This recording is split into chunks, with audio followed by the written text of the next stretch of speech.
All right, so today's webinar is going to give us really important insights on what you need to plan for when you are planning for profit or planning to grow your business. And we have two amazing experts who are going to take us through this topic. I am thrilled to introduce our experts right now. First, we have Juan Arroyave. Juan is a dynamic entrepreneur who has made a name for himself in the business world through his ventures of Kikos Coffee and Tea and Skytop Digital Services. He founded Kikos Coffee and Tea in 2019, and it is now the #1 LGBTQ and minority-owned coffee and tea company in the United States.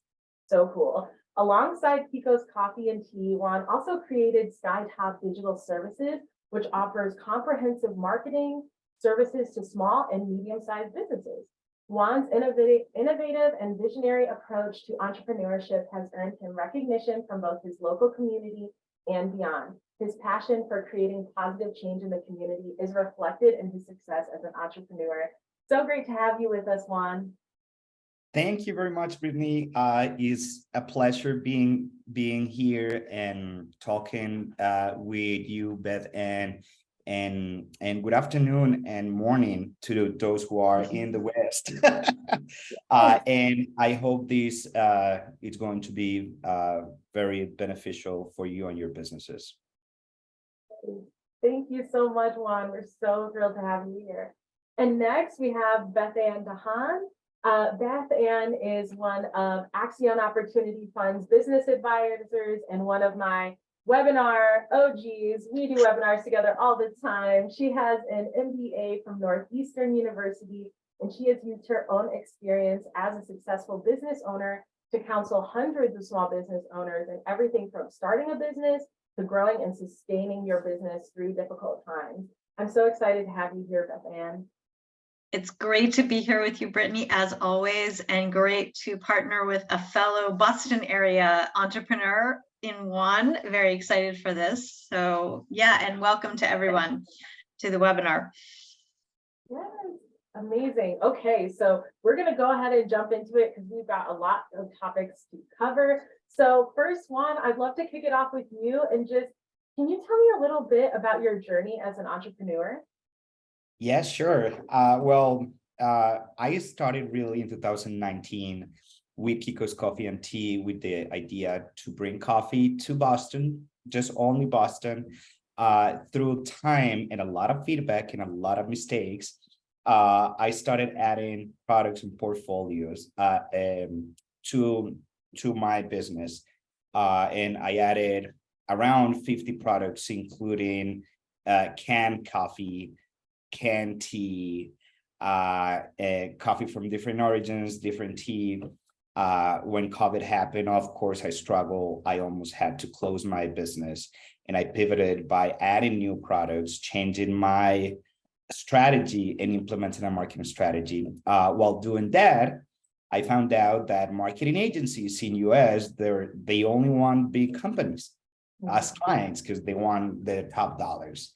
And because I have a background also in marketing and business, then I decided, along with two family members, which are also small business owners, to create something to really help small businesses, and with the great advantage that we're also small business owners and we know the challenges.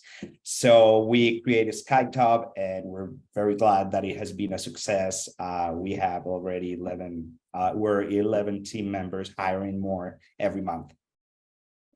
I love that. I love your experience of seeing a need as a small business owner and creating that. And I think it speaks to the serial entrepreneur, the spirit that so many business owners have to just create and do. So thank you so much for sharing that. And then Beth Ann, I'd love to hear from you the same question. Can you tell me about your journey as an entrepreneur?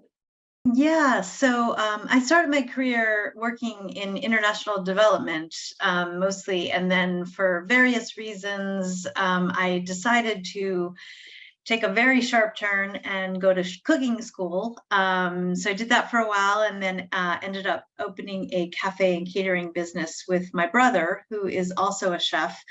And we ran that for a number of years, a pretty successful business here in the Boston area.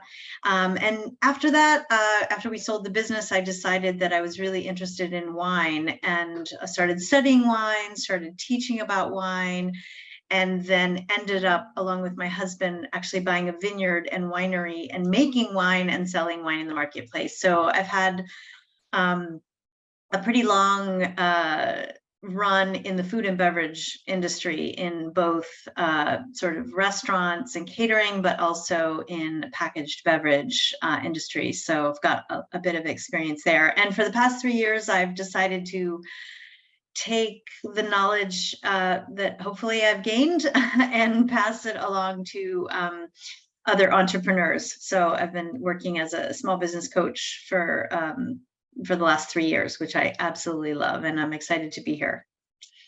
Wonderful. I love it. I love, as entrepreneurs, that you both have decided to support other entrepreneurs and share what you know. And also, for everyone attending, if you like coffee, tea, wine, we've got all the beverages you need between our panelists. So, all right, let's get into the content. You know, the dream is we all want to grow and nurture our business, but truly, where should we start with that? Juan, I'd love to start with you. Well, I think the most difficult thing when you're an entrepreneur that you have to deal with is fear, right? I have these many ideas in my head, but I'm afraid of failure, right? How much time and money do I have to invest to do that? Well, the first thing that you have to do is try it out. If you have that idea, try to implement it. It is just the most difficult thing to do, but once you click and you start implementing that X, Y, or Z, you see that clients' feedback and the market will guide you through the process. Making mistakes is awesome. If you don't make mistakes, you cannot correct what you're doing wrong, and that's complete failure. So making mistakes, learning from others, feedback, coaches, it's the most important thing. Then when you have that idea and you start implementing it, well, let's write it down. As a small business owner myself, and I'm surrounded by a lot of small business owners, we don't really write it down. We just do it, right? We need to write it down in a plan that I can measure, and a plan that I can implement, not with crazy ideas, because all of your plan has to be smart. I guess most of us are familiar with the SMART objectives, right? That is, they're attainable, measurable, actionable, right? So then with that plan, you will measure it and get a lot of feedback. Ask people to review it for you. Yes, you have your idea, but external people, they are very objective because they're not passionate maybe about your business. Maybe they are, right? But get a lot of feedback and implement it. Just as an example, with the marketing agency, well, the name is Skytop Digital Services. I don't have marketing there because we are creating an ecosystem of services for small business owners. Well, the feedback of my clients, the feedback of my coaches, and the people that I asked about my business, well, I found out that they also needed to find employees. And it happens that many years back, I used to work as a headhunter. And I made partnerships with other businesses to be able to support small businesses to find remote workers in Colombia, bilingual remote workers, saving up to 50% in payroll cost, right? And then another client was like, Juan, I need to translate this, and you're a native speaker, right? So I have a team that also speaks Spanish and English, and we come from corporate, so we understand how to translate. Again, I didn't have that in my loop, but the feedback that I got was very good, and I implemented those two services. Now they're a big portion of my income for the agency. So just write it down, make adjustments, continue, get feedback, and finally get certified. If you're kind of minority, woman-owned, or anything, get certified. That will get you businesses, and they help you through the process, all the certifications. So I think those are my start points. I love those. Get started is like such the key. You have to get started. And then also, Juan, to your point, writing your business plan down and making sure that you have other people look at it who have those unique perspectives is so key. And I also love that you're just open to growing as your clients or your folks tell you what they need. That's how you kind of get on the path to growth. Listen to what people are asking you for. So many great nuggets. And I'm going to share with you and everybody a template of a plan, a very simple template that will guide you through the small steps that you have to do, and a brief description on what to do. So. Awesome. Thank you, Juan. So yes, everyone keep an eye out for our follow-up email with all those great resources. And Beth Ann, same question for you. Yeah, absolutely. And I really want to piggyback on a couple things that Juan said. First, when it comes to writing it down, it's absolutely, I get a lot of clients that ask me, do I need to write a business plan? And my answer is always yes. Even if you're not, some people think I only need a business plan if I'm, looking to get a loan or looking to access capital. And I always tell them that's not the case. You need to have a business plan to act as a roadmap for your business. And your business plan should not be something that you write and then stick in a drawer and never look at again. It needs to be constantly revised. And the second thing I want to piggyback on what Juan said is to always be listening to your customers and what they want and need. You might have this vision in your head of the way your business is going to sort of pan out and the services that you're going to offer. Well, some of those things might work and some of them your customers just don't want. And I absolutely had that experience when I had my cafe and catering business, that we started out, we had this great idea that we were going to offer prepared foods that people could come in and grab and have for dinner. Well, it turned out the neighborhood that we were in, that was not something that people wanted.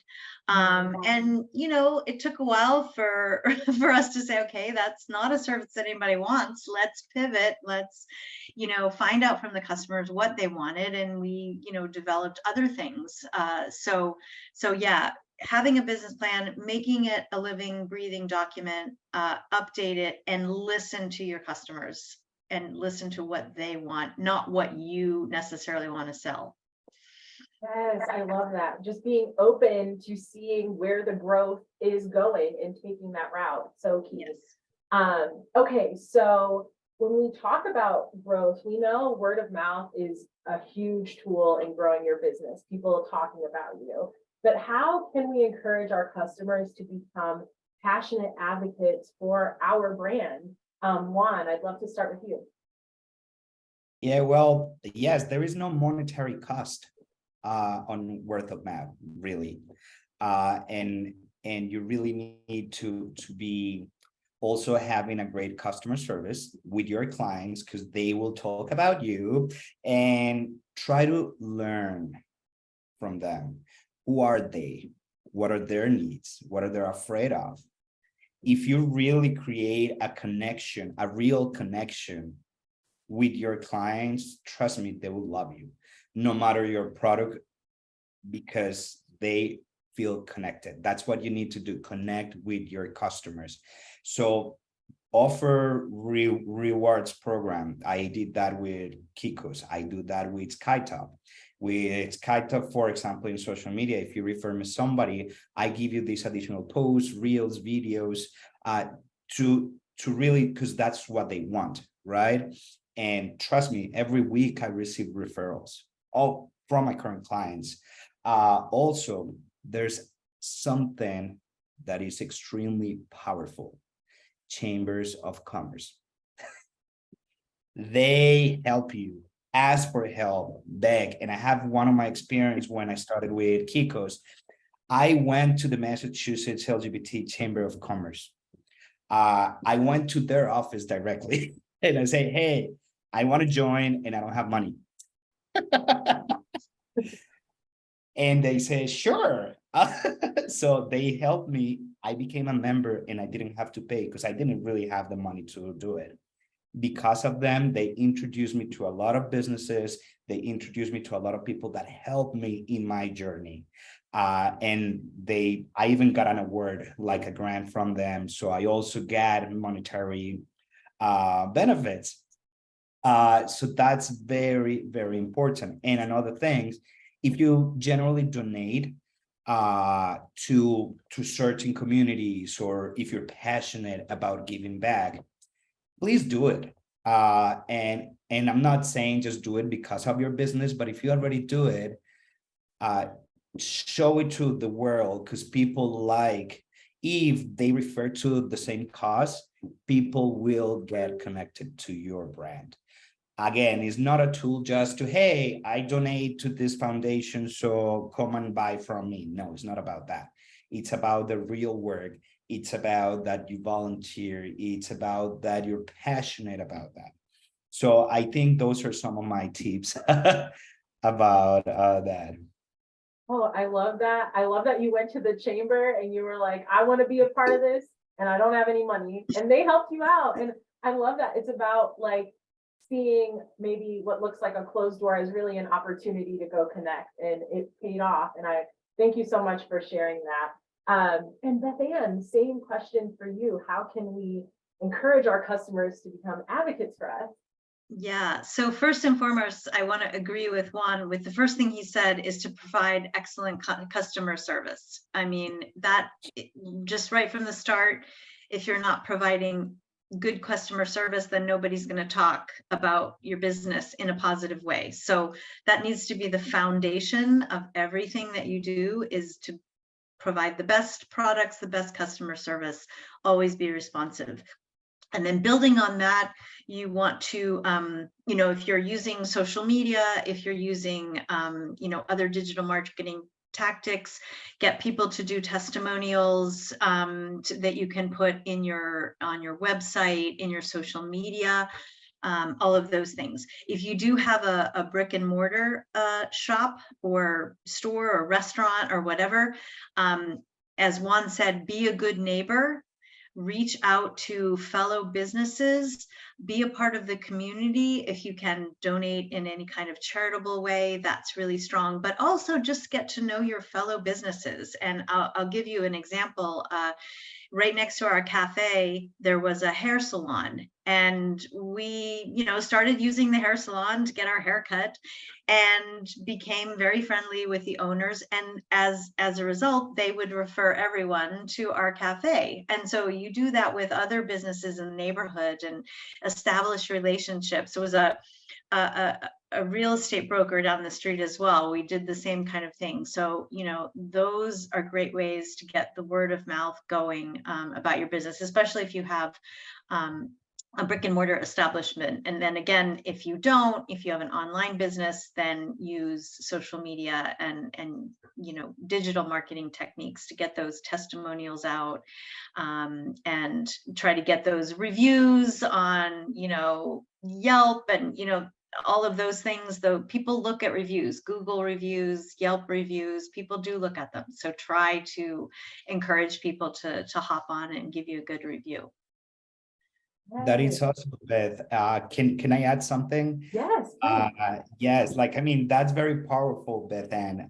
The reviews are great, but also there are certain places, websites that depending on your industry are better off. So for example, for marketing, there are specific sites for reviews or other industries. So yes, try to find the one that your industry needs.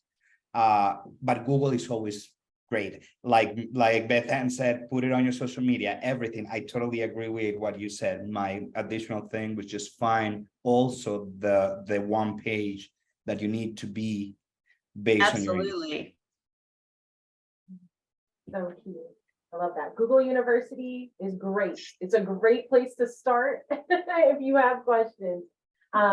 Okay, so This one is key. I'm hoping people's ears are really perking up because as a small business owner, it can be tempting to do everything ourselves. You know, this is our business, it's our baby, we want to take care of it. But how can we identify the areas where we can make the biggest impact and delegate effectively to our team, even if we're just a team of one right now? And Juan, I'd love to start with you.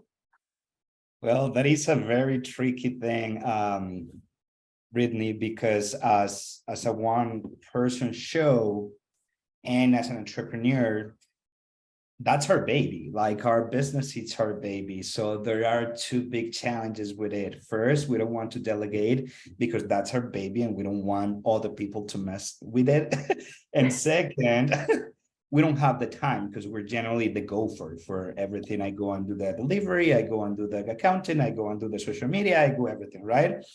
But then as your business grows, and grows can be a few months, and grow is not about only money, but clientele, like impressions, visits, and everything.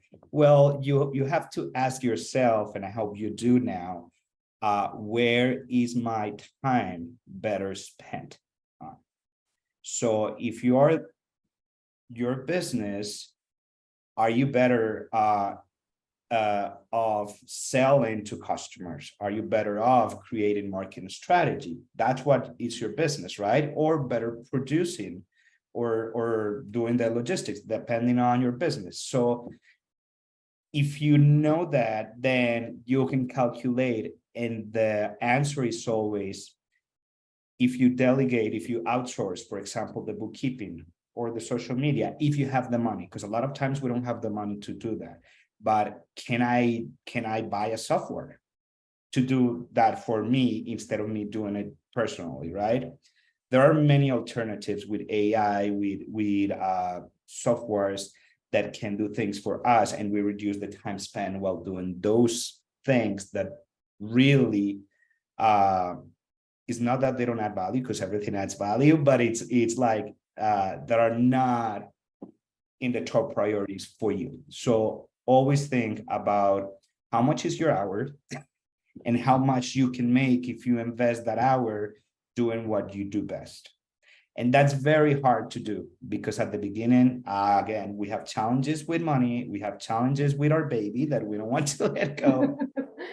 So just think about that. And that happened to me in every business that I try to create.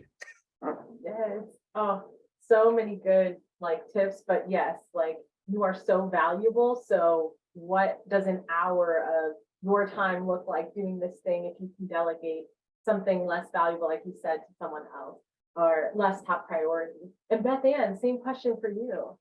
Yeah, once again, Juan hit the nail on the head. This is your baby, and we tend to be very controlling as entrepreneurs. We don't trust anyone else with anything, but at some point you just kind of have to get over yourself, because there are people that can do some of the tasks just as well, especially if they're administrative tasks or tasks that you can easily train someone to do. You can't train someone necessarily to work on the strategy of your business, and that's what you need to be focusing on. So automate the, as Juan mentioned, the bookkeeping, payroll, for example. That was a big one when we had our business. We thought, well, we can do payroll. How difficult, is that to do? And it wasn't that difficult, but it was a big time suck, and we finally made the decision to outsource that. And I can't tell you what a great decision that was. But part of it was just sort of pride. Well, we don't need anybody to do that because we can do that. But it freed up a huge amount of time. It was done correctly. We didn't have to worry about it. So that's an area I think people often at the beginning, when they're tight on cash, they think, I don't want to pay someone to do something that I know I can actually do. Again, as Juan said, you have to value your time and say, what could I be doing that's more beneficial to the business than crunching numbers on payroll that I can outsource? Same with bookkeeping, same with other admin tasks. Maybe get a virtual assistant And, those can be quite affordable these days. Everything's, again, it's virtual. You can hire somebody that can help you with a lot of those, sort of administrative tasks that just shouldn't be taking up your time. And it's worth the money. I think people are scared to spend a little bit of money, but you have to think of it as an investment in the business. I love that. I think too, just when you think about delegating, it's almost like you're on this runway to growth. And there are these little things in the way that if you outsourced it, you're giving yourself like the capacity, you're increasing. I love that. So much Opening more up the runway. Yes, we're taking off. So sometimes you have to do those scary things, but as both Beth Ann and Juan said, there are different ways to think about it, and affordable resources or even free resources. Juan, you mentioned AI, to do some of those things that maybe you, I don't know, creating social posts or something, things like that, where you can use it and see where you can create more space. So those are so key, and I'm encouraging everyone to try to let go of one thing if they can. I know it's hard. So, okay, talking about growth and profit. So growth can encompass a whole lot when we think about our business. It can mean a lot of different things. Can you discuss the different types of growth and what you should consider with each type? I'd love to start with Beth Ann on that one. Yeah, sure. There are different sort of buckets of growth or ways to grow. One is just sort of organic growth, where you just have increased demand. And so maybe you increase your opening hours if you're, if you have a brick and mortar restaurant or shop. Maybe you offer more products, maybe you increase the footprint of your location, those kinds of things. And so those are things that you can just kind of do organically as the demand for your product or service increases. And then there's more sort of strategic growth. So this is when you're looking at growth in the long term. So you're saying, okay, and again, this is where we come back to the business plan, because you should always have sort of at least a 3 to 5 year plan in your business plan. So maybe for the first couple of years, you say, okay, I'm going to do these things. And then in year 4, my plan is to open a second location or hire more employees to help me with additional outreach if you're a service oriented business. So those are things that you're looking at, but that you should already be thinking about even when you start your business. So what is the long-term goal for your business? Maybe you're looking at expanding into other markets. Maybe you start out as a local provider of a service or product. You say, I want that to, maybe first go out to sort of the tri-state area, and then you move nationally. So always have that strategic plan in mind. It may need to be tweaked along the way. Again, that business plan is your living, breathing document that you're always going back to and tweaking. But that's the strategic plan. And then, you look at things like partnerships or mergers and acquisition. That's a little bit more complex, as your business gets more complex. And then internal business growth goes back to what we were talking before, is automating things, delegating, outsourcing, et cetera, that allows you to grow. So, and I'd love to kick it to Juan to let him add his thoughts. Beth Ann, you really touch a very important point here. Growth is not only about the growth itself of the business, but how can we reduce the cost of doing business? How can we leverage technology? So for example, if I invest 1 hour doing this, can I leverage technology or do something to do it in 15 minutes? Well, that is growth, right? Because the cost of business is going down, but you're still getting the same revenue. So that's very, very, very important.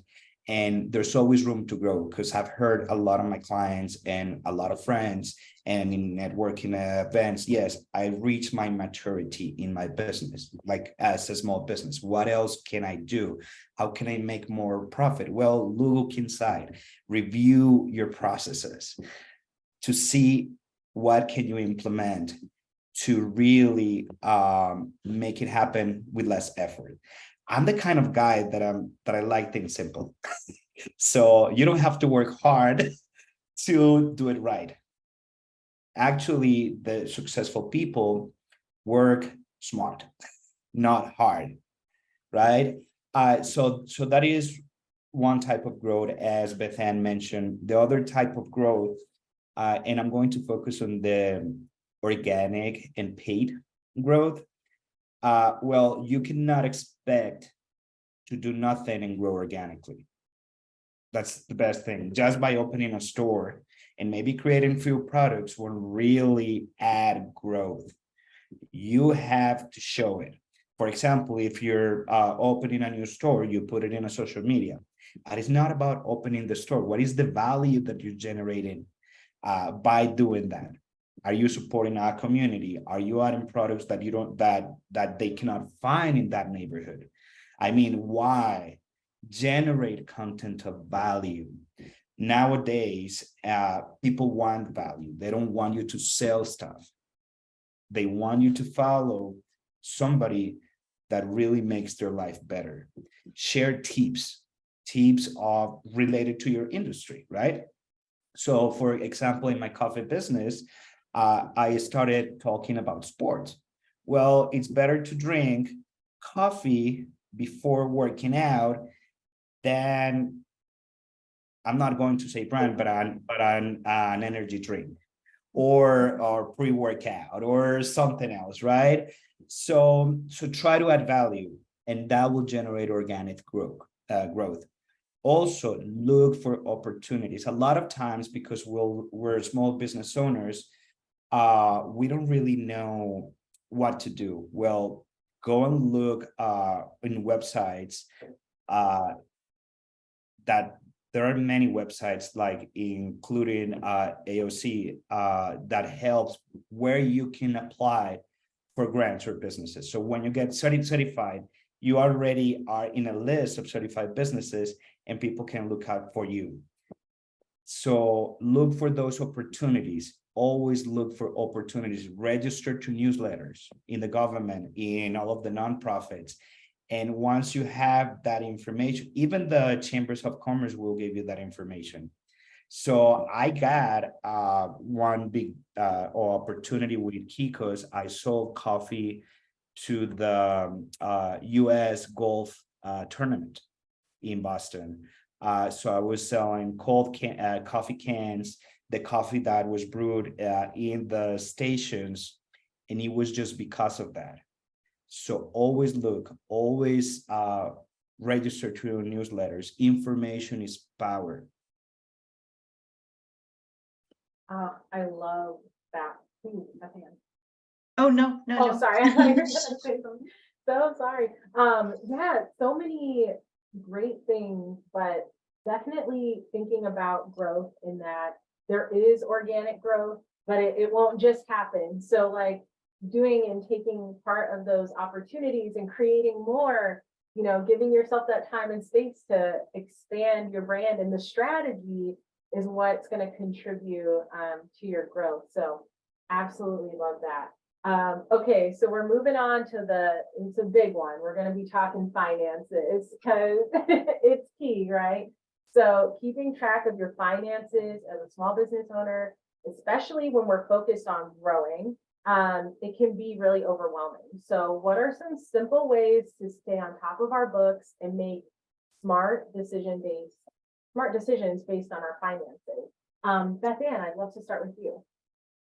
Yeah, so this is something I feel like that comes up in pretty much every webinar that we do.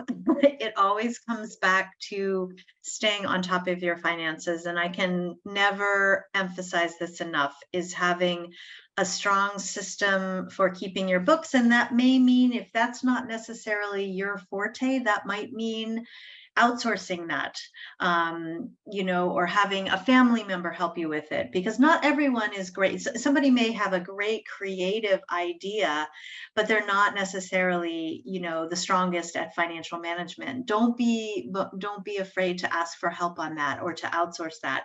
Get yourself a really good bookkeeping software like QuickBooks, or there are other free softwares out there too, Wave and a whole host of other tools that you can use as a small business owner, and make sure that you're on top of your cash flow. Cash flow is one of the most important things about running a business, making sure that you're able to pay your bills, that you're able to pay your employees. You have to know cash in, cash out.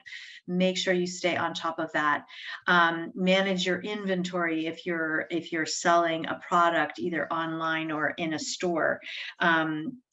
Make sure that you file your tax returns every year. And this is especially true for businesses that are just getting started. I talked to many people who have maybe started their business as, let's call it a side hustle. Maybe they're still working full time, but they're doing their business on the side, and they don't think it's necessary to, file tax returns because maybe they've only made a couple $1,000s in a year. That's just not the case. Make sure you're always filing the tax returns. Start to build up that paper trail so that when you are ready to really grow, and maybe you need to access capital or get a loan or whatever, that you have that those records, the bank statements. Make sure you have a separate bank account if you're a sole entrepreneur. So all of these things, are so important to successfully running your business, but then being in a position to grow it. Because oftentimes growth means needing more capital. And if your finances are a mess, nobody's going to give you a loan. So you need to be organized. I totally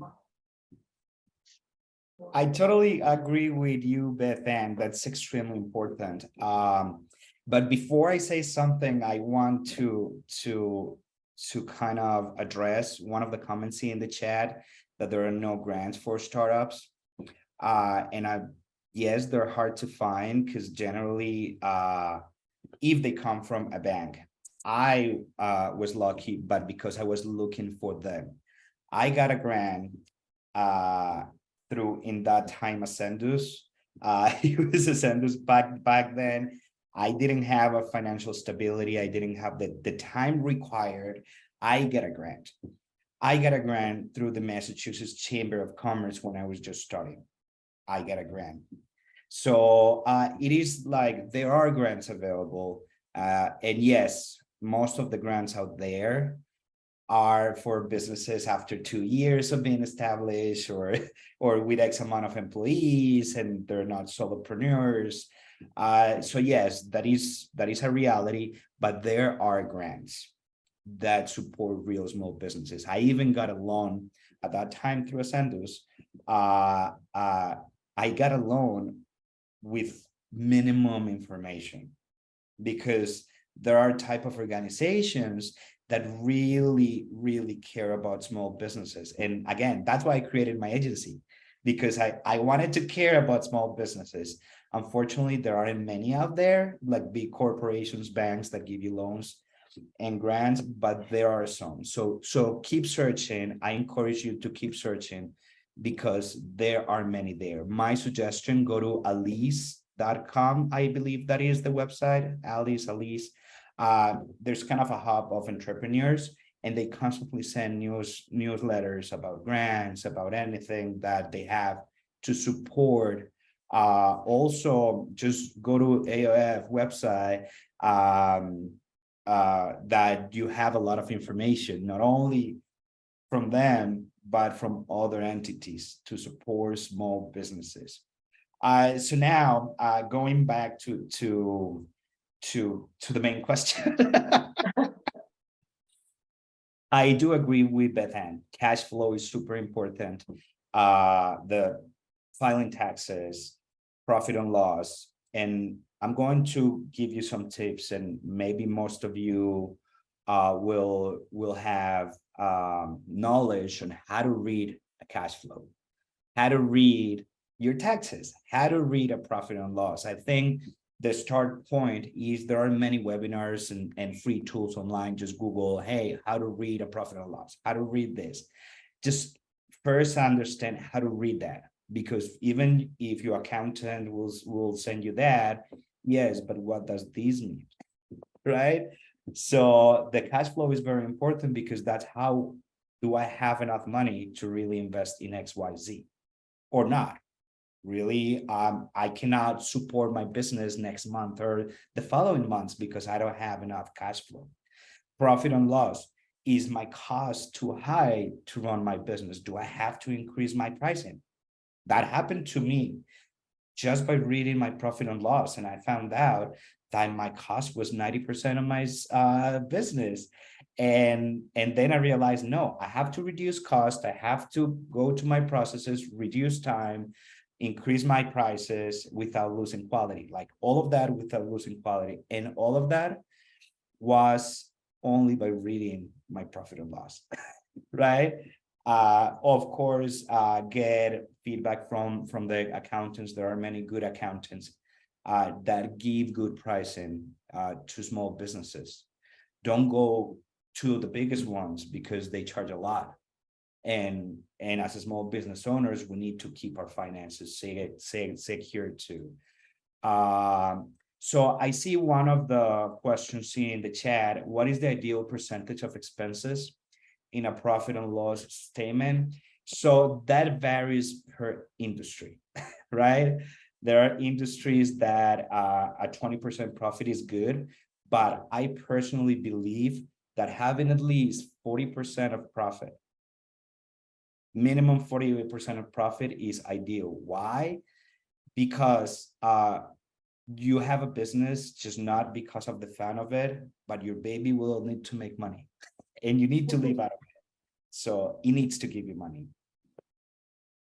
So I hope I answered your question, but you can even Google what is the average profit that I need to maintain in my industry. So there is a lot of information. I just have my own desire. And I just wanted to also quickly answer a question that I saw in the chat. Someone, when I was talking about filing tax returns, at the beginning of your business, someone asked if you should file if you're, unprofitable, or if you only have expenses in your research and development. If you've set up a company, a business structure, you should file taxes whether you're profitable or not. Because you want to start that, you want to show that you've been in business. Again, you can get, more, advice from your accountant or CPA on that, but you should start filing, as soon as you set up a business, you should start filing tax returns. And there are many businesses that are unprofitable for, they're losing money for the first couple of years. So definitely start doing that. So. Absolutely.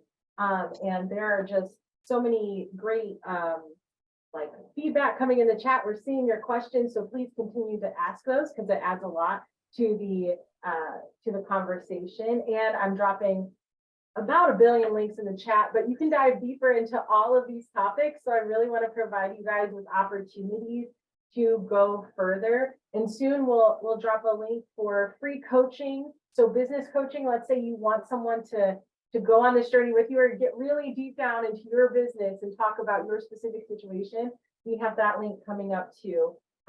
Okay, so one of my last questions is, as we plan for growth and we want to grow, how can we think outside the box in terms of growth for our business? And Beth Ann, I'd love to start with you. Yeah, I think this is really important. Thinking outside the box, thinking of creative solutions to either grow your business or to get you the cash flow that you need to invest further in your business. And I'll give you an example from my time as a cafe and catering business owner. As many businesses are very seasonal and cyclical, we had different months of the year where things were really slow. We didn't have a lot of cash flow coming in. And my brother and I were sort of brainstorming, how can we get some sort of steady cash flow into the business so that we can do the projects that we really want to do.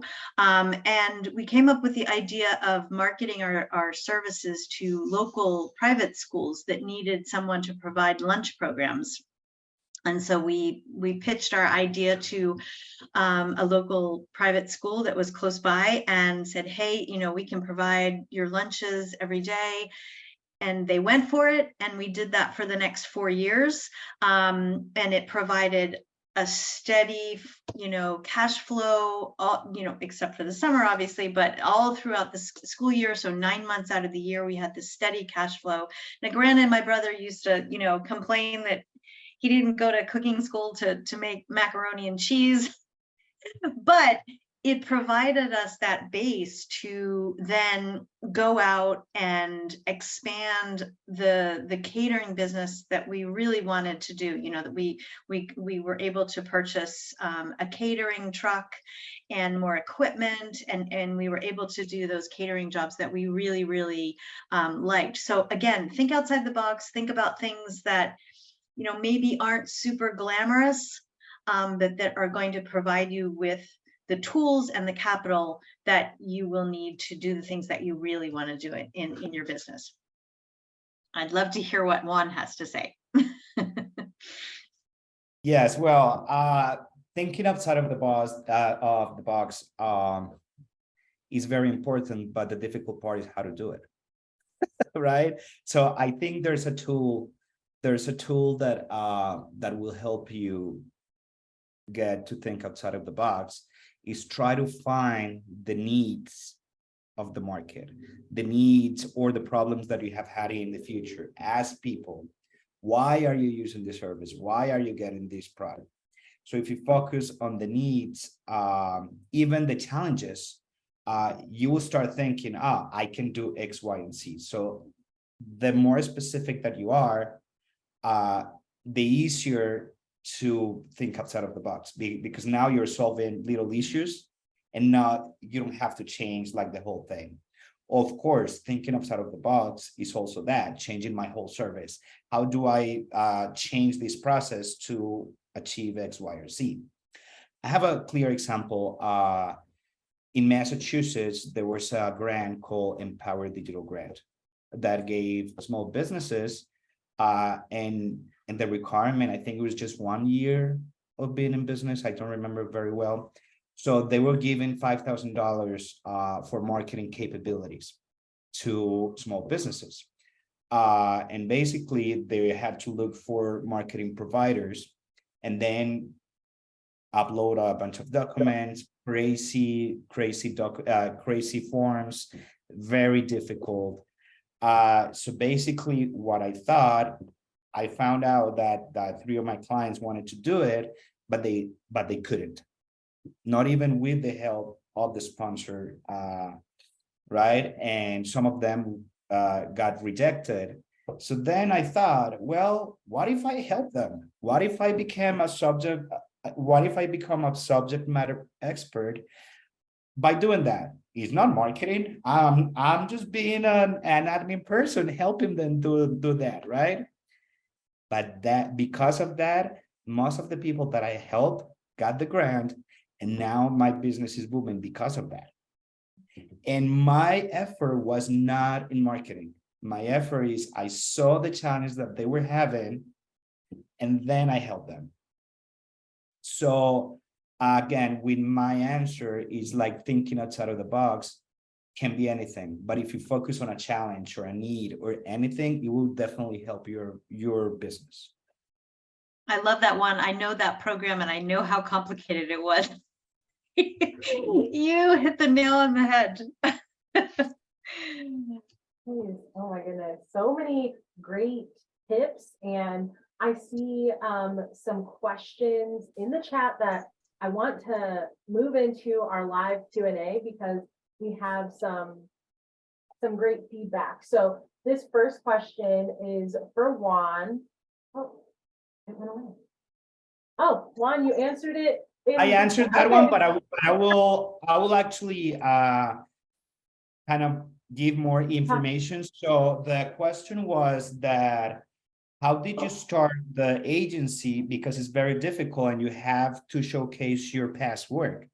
And yes, a lot of times people don't trust us because we don't have a work to show, right? That's normal.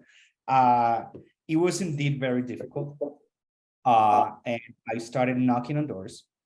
I went to businesses, hey, I have this. 99% of the time, they said no, but it's persistence. So I went, knocked, I called, I asked my friends, my family, hey, I'm doing this. Can you help me get connected? And just by seeing me, they trust me as a person, not as my business. So try to appeal to your personality, that you can get things done, that you have done some work, even though you cannot prove it, right? Because you have experience in maybe many other things that will help the end result. So yes, at the beginning was really hard. I knocked on many doors. I try to move with my network, again, Chamber of Commerce, network, and just because you belong to those entities, that will give you a lot of kind of, yes, I don't have much experience that I can prove, but then I can definitely do your work. So it was really difficult, but now I'm here. And once you have the first client, do a great job. As for reviews, as Beth had mentioned before, as for our reviews, post it in your website, post the work that you did in your website, in your social media, and boom, you have one. As for our referral, give your current client a discount. Then you will get a second, and a referral, a third. And then once you have some work, you upload it in your website, and then you can start doing great things, doing ads and doing everything.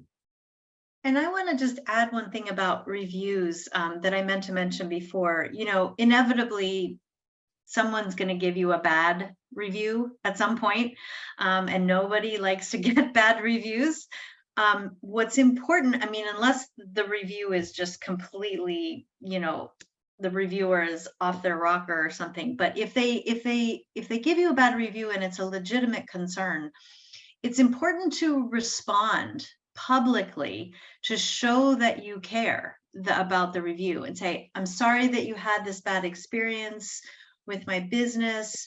You know, I hope that, you know, we can make it up to you, or respond in some proactive way to show that you do care and that you can take the feedback and make changes going forward. It's a hard pill to swallow.